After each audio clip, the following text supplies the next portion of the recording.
Well, the whole thing of the irresponsible movie actually came from a critical essay that I read when I was in film school by the film theorist Robin Wood, and it was actually about the film Bringing Up Baby, this Howard Hawks movie from the 30s, and it was about, that movie was essentially, it's a screwball comedy with Cary Grant and Katharine Hepburn, but the structure of it is kind of the same as The Living End, in that it was about this kind of free-spirited, wild character that comes in and frees this kind of repressed, more sort of normal life character. And so The Living End sort of fit that paradigm, and it was related to that, and also just related. The whole film has a very sort of irreverent and kind of anarchic point of view.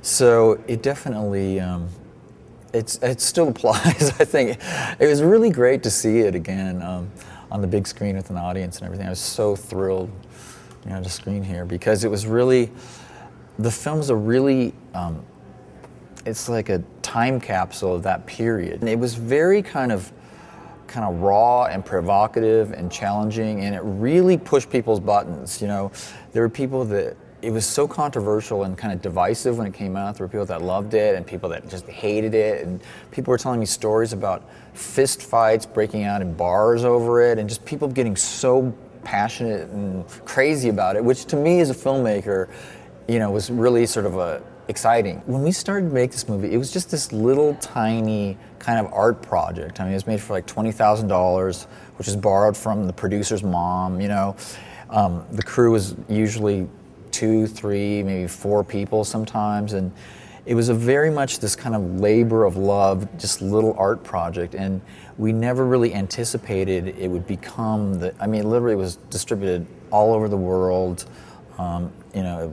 played in the United States, like all over the country, theaters in like Kentucky, and just all these small places that you couldn't imagine a film like this playing in. It really sort of created this big sort of global stir that we never really anticipated. So it was really, I guess, kind of amazing experience.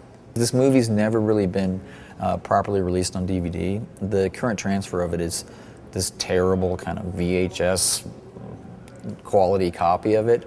So this, now that it's on this pristine HD master, it's really great to actually have it available. I haven't edited the movie at all. It's still very much the same kind of raw, confrontational movie it's ever been. It was interesting watching The Living End the other night, is, that film is, like death kind of hangs over it, and I remember in the late 80s, early 90s, there was just so much death in the air. The whole sense of everybody's anxiety, kind of anger, frustration, helplessness, it was all very much fed into those movies, and it was really kind of,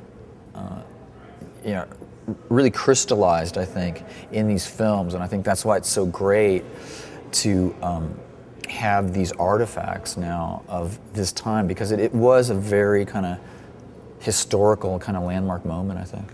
Smiley Face was such a big departure for me, but it has thematically, I think, so many things that a lot of my other movies have. I think it's just almost subconscious at a certain point, that those are the things that you're sort of, into.